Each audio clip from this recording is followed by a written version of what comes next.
Kirk Herbstreit thinks this team is a college football playoff sleeper.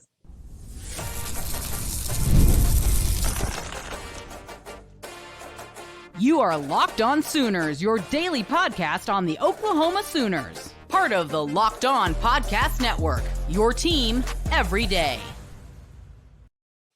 What's up, Sooner Nation? Welcome to Locked On Sooners, and thank you for making Locked On Sooners your first listen every single day. Today's episode is brought to you by FanDuel. Make every moment more. As playoffs wind down, the sports stop sporting like we want them to, but this summer, FanDuel is hooking up all customers with a boost or a bonus daily. That's right, there's something for everyone every day all summer long. Visit FanDuel.com to get started. I'm John Williams. You can follow me on Twitter at John9Williams. This is Jay Smith. You can follow him on Twitter at Unfair Sports. And thank you for making Locked On Sooners your first listen. And shout out to all the everydayers that are tuning in every single day with us here on Locked On Sooners. And Jay, the first thing we're going to talk about, Kirk Herbstreit of College Game Day and ESPN fame, one of the biggest voices in college football, had this to say about your Oklahoma Sooners. I'll say Oklahoma, if you're talking like as a stretch, I think people are sleeping a little bit on Oklahoma because there's so much talk about them going, you'll see what it's like in the SEC, Oklahoma. Good luck. They've got a really young quarterback that they're high on, Jackson Arnold, playing in their bowl game last year. I like Coach V, Venables, and I think he creates toughness in a football team. Jay, what are your thoughts about what Kirk Herbstreit had to say here? All right, Sooner fans, this is the one thing I'm going to tell y'all. It's kind of getting bad now because people are starting to actually look at us. They're starting to see us. That hopium is starting to be tossed out there. Do not fall for the rat poison. Do not, as Nick Saban would have said. But no, teams are starting to recognize. Well, not teams, more so the analysts out there are recognizing that people are really overlooking Oklahoma. You know, we talk about this here. We're fans of the Sooners. This is a Sooner podcast, so of course we like to, provide the hope there, but we're not the only ones starting to see that. And that's the thing I appreciate is Herbstreit recognizes that, look, yeah, they're going into a new conference. Things may be a little tough. They've got some questions there, but hey, don't sleep on the opportunity that they could go in there and actually wreck shop. I was talking to a buddy of mine about that who's a big SEC guy, and he's just like, oh, man, y'all are going to learn a lesson, but get in here. And it's like, as every fan in person says that, it makes me more and more confident that Oklahoma is going to be a bigger problem than they recognize. Am I crazy? Not at all. This is a team that has been as successful as probably any, aside from Bama, over the last 20, 25 years. I mean, they've been to how many, national championship games, college football playoff games? I mean, they have been a really good program for an extended period of time. It's the thing we've been talking about extensively on this show, that a lot of the national football analysts across the country are sleeping on Oklahoma. I don't expect Josh Heupel is sleeping on Oklahoma. I don't expect Gus Malzahn, or not Gus Malzahn, Hugh Freeze. Sorry, got my former SEC Auburn coaches mixed up. Hugh Freeze. I don't expect he's sleeping on Oklahoma. Steve Sarkisian certainly isn't sleeping on Oklahoma. Brian Kelly ain't, right? Brian Kelly's not. Kellen DeBoer is not. But a lot of fan bases are, and it's okay. They're allowed to. They can be the high and mighty SEC all that they want. But when Oklahoma comes in chest out and they knock off some of your favorite SEC programs, don't be surprised.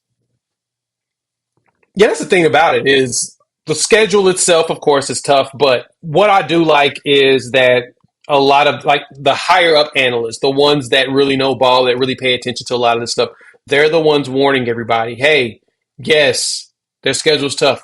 Do not sleep on them being able to go through it. We all know that Brent Venables has been instilling toughness into this team since he's gotten here. That is kind of one of the major pillars of what he wants to see this team do. And so because of that, yeah, we anticipate it. And so there was the luncheon that happened over the weekend or whatnot. And I've seen people post pictures and post some quotes and stuff. And that's really like the crux of what they want here. Toughness. As long as these players walk in there and being tough and they push other teams around, yeah. This is not going to be your grandma's. Well, it may actually be more closer to your grandma's Oklahoma, right?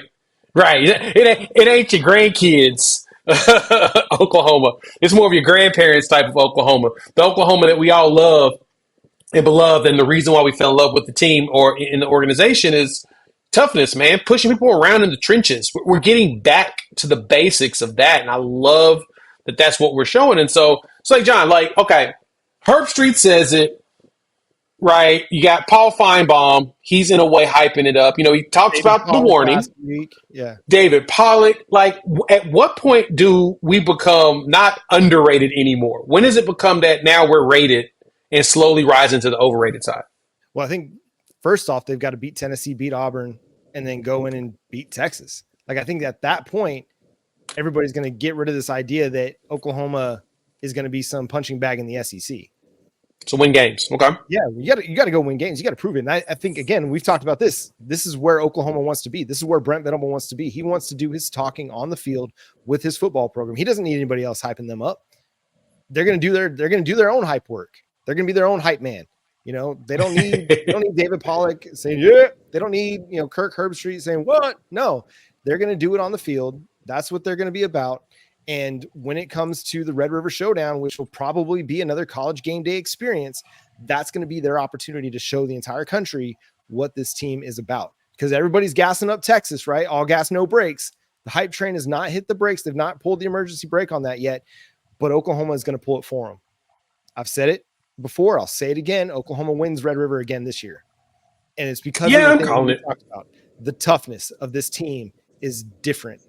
It's built different from a mental standpoint and a physical standpoint that I think a lot of programs, Texas and the rest of the SEC, aren't going to be ready for. They're thinking of Oklahoma as the Lincoln Riley Oklahoma teams that went into the college football playoff, got the brakes beat off of them by Alabama. And LSU, yeah. And LSU, yeah, no.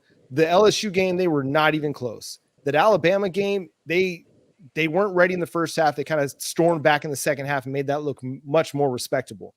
But that's the team that SEC fans are thinking about. And so they're going to be in for a rude awakening this fall. Yeah, and it's all about closing, right? And that's the one thing that is Oklahoma can close.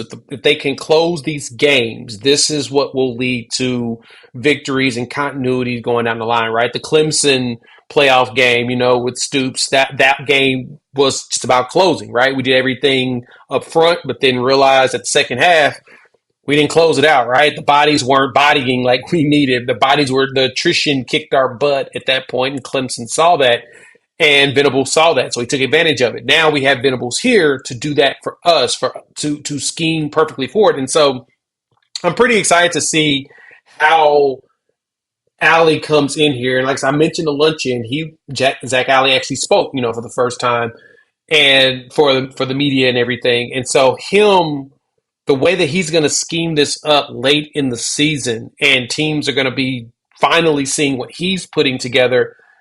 I think that's the best part about going into the SEC this year, especially going in with the new OC and the DC, is teams don't really know what they're going to get out of us yet, right? Like, yes, as much as we have to adjust to them, they have to adjust to us. And honestly, the main thing as far as adjustment goes, I don't know if y'all know this, though, but teams ain't seen Seth Luttrell. They ain't seen Zach Alley do his job. Since that's the case, they don't have a clue what we're going to look like going into the season. And they haven't seen Jackson Arnold with a full offseason to prepare to be the starter. And I think that's going to be as much of a difference as any of it, is Jackson Arnold's gotten to spend the last 7 months working with Seth Luttrell, with his wide receivers, with, his offensive line group, to get comfortable and to get a feel. And he's been going up against a defense that's very experienced. Yep. And has a lot of talent. And so the Jackson Arnold that people are thinking of that had 6 turnovers or 4 turnovers in the bowl game. In the bowl game? Mm-hmm. That's not the same Jackson Arnold.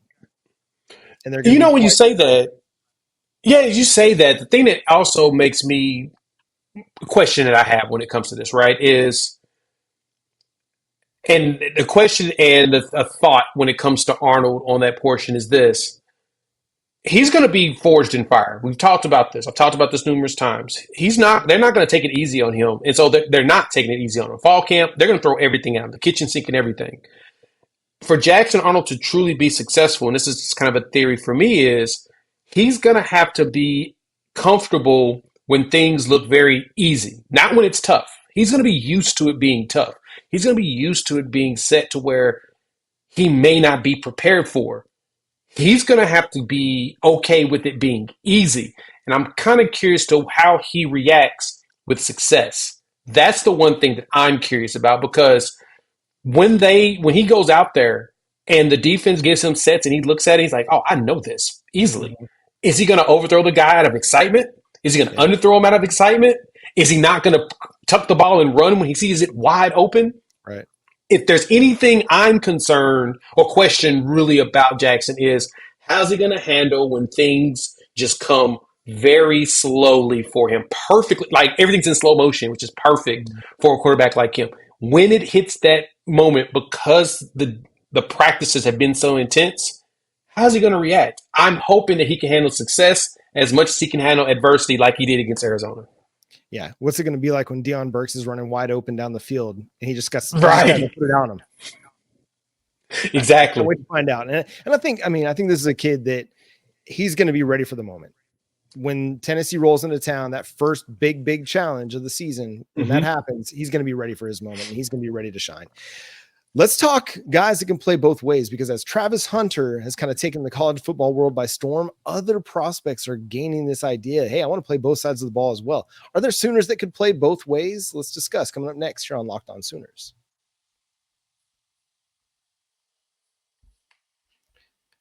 It's summertime, which means it's barbecue season. I love to cook out. It's one of my favorite things to do. I'll do it in blizzard weather in the wintertime. It doesn't matter. But when summertime hits, that is my time to shine. I love to be outside cooking. But now you can stock up on all your grilling favorites and earn cash back on every purchase when you use Ibotta. So you won't have to choose between burgers or dogs. You can get both. Ibotta is a free app that lets you earn cash back every time you shop, earn hundreds on items from groceries to beauty supplies, even toys, so you can make sure you're beating inflation no matter what you're purchasing. The average Ibotta user earns $256 per year. That could cover the cost of an entire shopping trip, that flight you've been eyeing, or the fancy dinner you've been craving to go have with your significant other. Other apps give you points that don't amount to much. With Ibotta, you can earn cash back that you can withdraw to your bank account, PayPal, or gift cards. Simply add offers in the app, upload your receipt, and voila, the money is yours.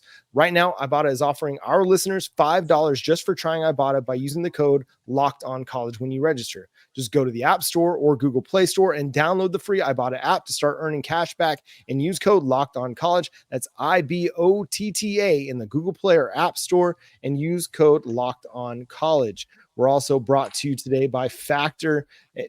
Man, this is a busy time of year for us. School's going to be getting started here in the next few weeks. My girls' soccer team that I coach, our U10 team, we're getting going as well. My son's going to be starting T-ball this year. And so you run out of time to do all your meal prep. Well, fuel up for meal prepping with Factor's no prep, no mess meals. Meet your wellness goals in time for summer thanks to the menu of chef crafted meals with options like Calorie Smart, Protein Plus, and Keto. Factor's fresh, never frozen meals are dietitian approved and ready to eat in just 2 minutes. So no matter how busy you are, you'll always have time to enjoy nutritious, great tasting meals. Make today the day you kickstart a new healthy routine. What are you waiting for? With 35 different meals and more than 60 add-ons to choose from every week, you'll always have new flavors to explore. You can make your day delicious from breakfast to dessert. Stay fueled with easy, nutritious options. Head to factormeals.com/lockedoncollege50 and use code lockedoncollege50 to get 50% off your first box, plus 20% off your next month. That's code lockedoncollege50 at factormeals.com/lockedoncollege50 to get 50% off your first box, plus 20% off your next month while your subscription is active. Again, that's lockedoncollege50 to get 50% off your first order. Are you watching Fox Sports or ESPN on your TV all day? Have to turn down the volume with all that shouting? Make the switch to Locked On Sports today, a free 24/7 sports streaming channel programmed for you every day to bring you the biggest stories without all the screaming. Locked On Sports Today brings you can't miss analysis, opinions, and news, streaming 24/7 on YouTube or the free Amazon Fire TV channels app, part of the Locked On Podcast Network, your team every day. So Travis Hunter, he's the two-way player, a guy that's going to contend for the Heisman this year, I think, and kind of going a la Charles Woodson. If y'all are older college football fans, you remember the greatness of Charles Woodson in the Rose Bowl. I want to say against USC, actually, and just doing the Heisman pose during the Big Ten championship game. Like, he was just lighting things up back then for the Wolverines. But Travis Hunter has kind of made his own mark as a two-way player as well. And man, he's doing it. And we're seeing guys in the next several recruiting classes wanting to play two ways. So that had us thinking, who are some Oklahoma Sooners that could play two ways? Jay, what's a guy that you think could star on both sides of the ball? And one reason why this conversation came up also is that during the luncheon that we talked about in the last segment, Joe John Finley mentioned that he could see Danny Stutzman playing on the other side of the ball. I thought that was hilarious. It's like Stutzman on the offense. I mean, technically, he could probably do some H-back tight end stuff, right? And he did have a touchdown reception, back I think in 2023. So it's not far-fetched. I mean, Tyler Guyton caught a touchdown for TCU at one point, right, as H-back. So it's not far-fetched. But what made me think about this even more was I was like, okay, as you mentioned about Travis Hunter, as talented as he is, on the defensive side of the ball or the offensive side of the ball, who could cross sides, right? And one name jumps out to me because I remember when he signed in the class, there was kind of a pseudo battle between the coaching staffs of Jay Valai and Emmett Jones about where this player is going to play. Jacoby Johnson, right? Coming in at 6'2" and some change, running roughly a 4.4, 4.5 40, right? Fast, strong, got mad hops. He's got an interception when we played TCU to end the season, which was a beautiful catch, tapped the toe out of bounds, and boom, got his first collegiate interception. I think he's one that could go over on the wide receiver room and actually fight for some time, right? Because when you consider this, you have to also look at what's in that room. What does all of that look like? We got some really good dudes in the wide receiver room going into next season, and of course, we don't know who's going to stick around, but it's going to be hard to determine who's going to be able to play. But I think Jacoby's probably the one athlete I think on defense that could probably translate to the offensive side and be a dude, because he was a monster in high school. You throw him in like the slot or even as an X or a Z, or you put him in a Z, throw him in motion. Oh man, he could be nasty. So I think he's probably the one that jumped out to me. Who comes to mind initially in this conversation for you? Jacoby's got such great athleticism. Kind of reminds you a little bit of a Dennis Bryant, a dude that can just go above the rim and just make plays on the football up in the air. I thought of Lewis Carter. Like when you asked me this question, as we're prepping for the show, that was the first name that came to my mind. Because I remember cycling back to the 2023 cycle, and you're watching tape of guys and you're going through just recruiting analysis. And I watched him and I feel like the first half of his highlights were running back highlights. Like the dude was a star running back for Tampa Catholic. I mean, doing it all. Not only was he a great linebacker, but he was a stud running back. Like he could have gone to 90 different FBS schools and probably played running back and been 1,000-yard rusher. He's just that athletic. And again, this is a dude that Brent Venables raves about all the time because of his athleticism, his speed, his physicality. He's going to be a star linebacker. But in a pinch, say you were down several guys at running back and you needed to throw somebody back there to give you some carries, give you some snaps. That's a guy that could easily, I think, just jump back there and be like, all right, yeah, just give me the ball. Let's go hit some people and be just fine. Another name that I kind of thought of that I thought would be really fascinating would be a guy like Jaden Jackson at center. The dude is quick, physical, plays with great leverage. I mean, he's got the head for it. I mean, I think he could be an interesting aspect there. Is there somebody from the offensive side that you could think flip to defense? That's the one that intrigued me. Like I joke about EPL Eddie Pierre Lewis flipping over and playing defensive tackle, right? I mean, I just find that kind of funny. I think he'd be pretty darn good at it if you really think about it. But I know Kane McIntyre, 100-yard dash speed. Exactly right. And he could. Oh my God, he would be. Oh wow. That would be throwback to Javon. Yes, that would be fun. And I know Kate McIntyre played linebacker in high school. He's definitely one that could do it. And I was looking in the wide receiver room. I was like, man, which one of them dudes could go out and play safety, right? Who would be a good safety out of that room? And I don't know about any of them at this point, but I could see Javonte Barnes probably playing safety, right? He's got the speed, and he likes contact. We've seen him run people over and everything or whatnot. But when you talk about Jaden Jackson, it's interesting. I wonder what he would look like at running back. You remember seeing the videos of Vita Vea playing running back in high school and just how rude it was and disrespectful? I felt bad for all those little kids trying to tackle that dude. He was like running through folks. And it's like, What about Jaden Jackson doing something like that? Just He's too because it tough would to be throw. funny to see a big dude. Right. Somebody like that. That would be interesting. Daniel Okoye, we talked about him. Maybe at like tight end or um honestly, he could be a running back. I mean, he runs like a 4.5 40. He's a big dude, but ooh, could you imagine him at his size running people? That's Yeah. like that could be another Derrick Henry type situation. Yeah. I mean, you can play him at tight end, wide receiver, running back. I mean, he's got that Hmm. athleticism and that speed where he could do a lot of different things for you. Eric McCarty is another kind of natural choice. The guy was an all-stater at quarterback He and running back was. for McAllister. And again, another one you throw on the tape, and half of his highlights are just blowing people up and running for 80-yard touchdowns. Uh, I know in the comments everybody's saying it's Jaron Canick. I bet yeah, you that. of course. Yeah, Jaron That's a Cannon could that's be one of those obvious one, guys that right? throws out there. Speaking of Eric McCarty, man, I'm so excited to get him back on the field after Me too. spending the Me too. year medical redshirting from his ACL injury. I'll be really excited to see how much he's going to be able to contribute. I think special teams easily he'll be a big time contributor there because of his speed and Hmm. his physicality and athleticism and his smarts. Like I think he'll be a big contributor there. But it'll be fascinating. Can he break into the defensive rotation a little bit at safety this year, or will he still be a year away from actually contributing? Yeah, that's true. Him and Andy Bass, right? I'm ready to see what Andy Bass looks like coming off that knee injury as well. We looked out with some guys coming through that, little hurt, coming in rehab for a year. And Mecca Megwa, right? Same thing with him. And like it's funny, I was playing NCAA 25, and he has a very high rating. Kind of surprised me that I see him that high. But he was a 4-star prospect coming out of high school, right? The biggest thing was just health. And Mhm. when healthy, he has the size, he has the speed, and he has the power. He could really be your every down back, but I mean, he's had what 3 knee surgeries, so or at least 2. I think he's had a third, but it Yeah. makes you wonder. So yeah, no, I totally get you with all 3 of those guys. Once they're healthy and playing, man, the depth in this team is definitely going to be very good and competitive. So we'll have some competitive depth. I'm excited about that part of it. Speaking of a dude that plays two ways in high school, and man, he's got a bright future ahead of him. He was at Under the Stars, Sooners Under the Stars this past week, and several future casts came out favoring the Oklahoma Sooners in this recruiting battle. Let's discuss who this is coming up next here on Locked On Sooners.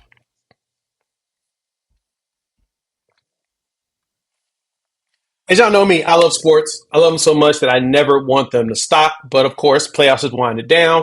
We're now into the Olympics, and we get fewer games that I can really dive into. And the sports aren't sporting like I want them to. But the good thing is, FanDuel lets me keep the sports going whenever I want. All I have to do is open up the app and dream up any bets anytime I'm in the mood. Like right now, I'm looking at baseball. We've got past All Star break, and we've got the Blue Jays as well as the Orioles going. And that's one fun wager to go after. Or you can start looking at the futures, right? It's time to start betting on if the Sooners can go ahead and make the playoffs or if the Sooners can win the conference, right? Those odds are pretty juicy today in comparison to what they before. So what y'all need to do is go ahead and check out FanDuel because this summer they're hooking up all of our customers with a boost or a bonus daily. That is right. There's something for everyone every day all summer long. So make sure y'all check it out. Head over to fanduel.com/locked on and start making the most out of your summer. FanDuel's official sports betting partner of Major League Baseball.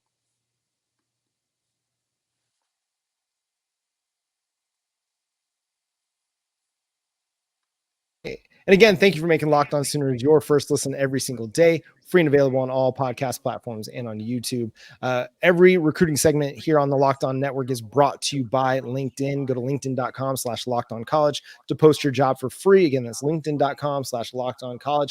And we are talking about one, Aljour Miles, a unrated wide receiver prospect out of Kaufman, Texas. Also plays For edge now. there for them. An incredibly athletic 6'2", around 200-pound wide receiver.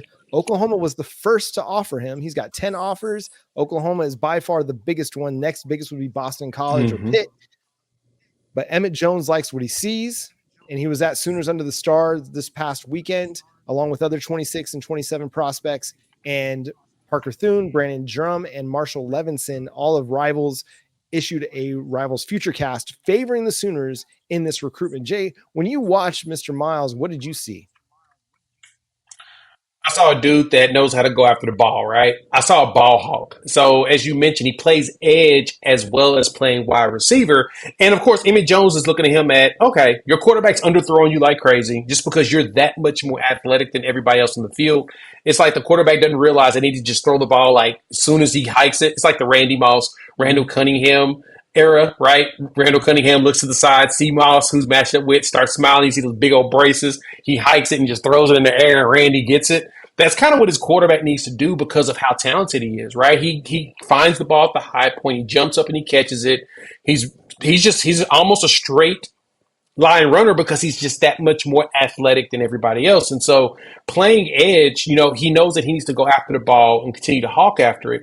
Well, you're seeing that at wide receiver too. So as I mentioned, those passes that are underthrown, he's coming back for them or he's slowing down for them and he's shielding the defender off of them, basically boxing them out to make the catch. Man, I love seeing that because that means that he's going to go up for all contested passes and he's going to be somebody that's going to probably come down with the majority of them.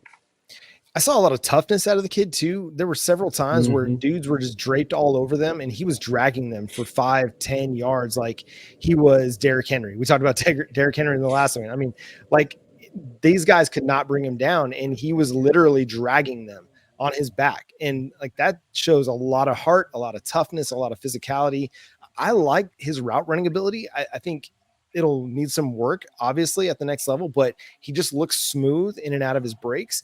And it's, somebody who's got natural instincts for the position.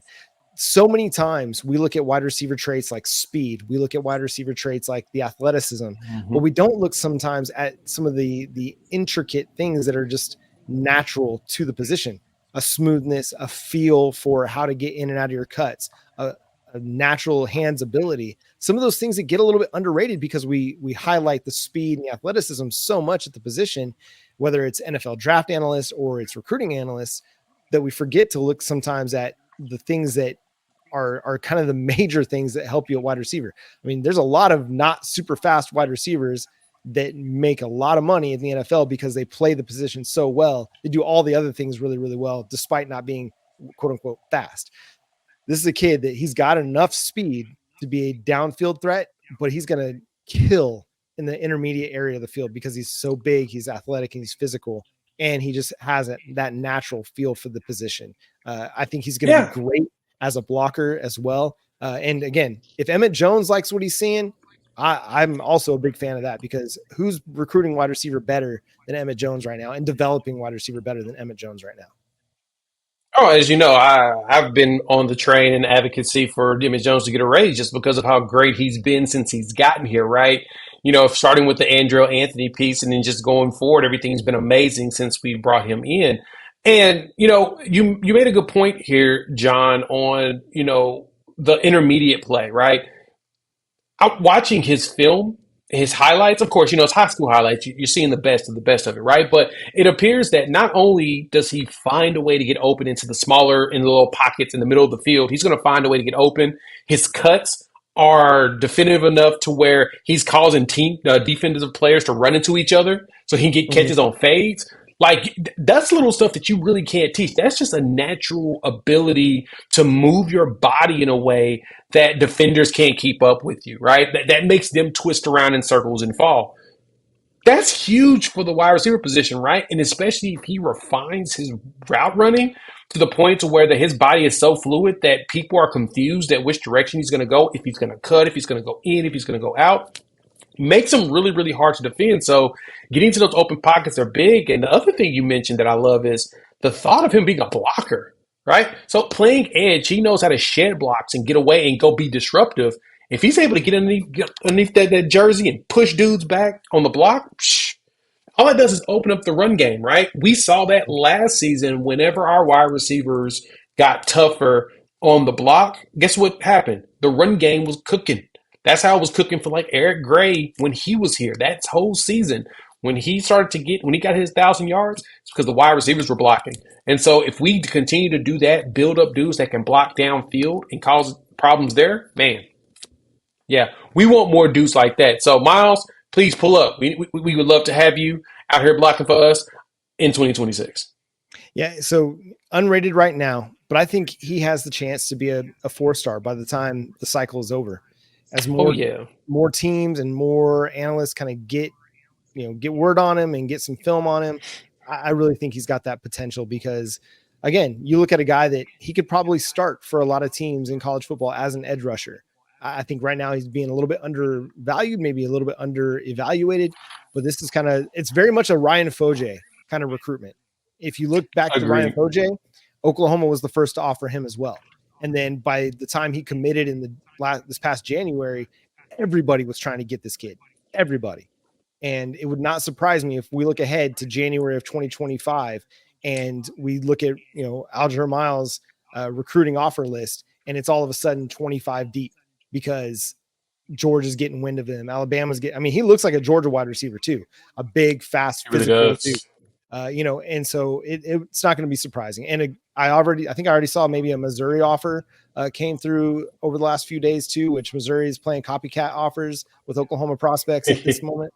But no, just a really, really good looking kid. And he was, again, working with Emmett Jones this past week as a wide receiver. You can go to his social media and you can see just some of the drills that they were working through. I mean, just such a natural route runner. And he's going to get even more refined. Look at all the guys that had breakout years in 2023 under Emmett Jones. Drake Stoops, Yeah. Nick Anderson, Jaden Gibson, Andrel Anthony, Jalil Farouk had his most productive season. I mean, you had 5 wide receivers all had their best year under Emmett Jones. And then the group is also being defined as the best position group on the team, arguably. Easily. And it's all walked in there and said, I want to bring greatness to Oklahoma. He said he wanted to be here when he was younger. He got the opportunity and said he was not going to waste it. I love when that tweet recirculates a picture of him at a game when he was younger. And you can just see in his eyes of, I'm going to be on that sideline one day and I'm going to be running things. And guess what he's doing? Running things. He's running things and he's bringing that ether as he said on the sideline during last season. But that's going to do it for today's episode of Locked On Sooners. Thanks so much for tuning in and being a part of the show. Subscribe to the show wherever you get your podcasts. Also, go check out the Locked On Sooners Insider Program. You can text SEC 2024 right now to get your first 14 days free, but you can also get 25% off your first month by texting SEC 2024 to 405-817-6711. We're doing listener mailbags. We are answering your questions through the Locked On Sooners Insider Program by texting SEC 2024 to 405-817-6711. You can also just chat with us too. You just want to be a part of what we're doing day to day, talking football with us. You can do it right there too. A more direct line to Jay and myself. But follow Jay on Twitter at Unfair Sports, myself at John9Williams. The show is at Locked On Sooners on all the social medias. Subscribe to the show wherever you get your podcasts. We're free and available on all podcast platforms. And again, thank you for making Locked On Sooners your first listen every single day. Go check out Locked On SEC for your second listen of the day. It's also a great place to get SEC info. Chris Gordy is covering all the angles over there with Locked On SEC. And check out the Locked On Sports National 24/7 streaming channel over on YouTube and also available on the Amazon Fire TV when the free Fire TV channel's app. Locked On Sports Today is here for you 24/7, covering the top sports stories of the day with the local experts of Locked On, plus our national shows covering every league. Find Locked On Sports Today now available on the free Fire TV channel's app. For Jay, I'm John Williams. We'll check you next time. Boomer. Sooner.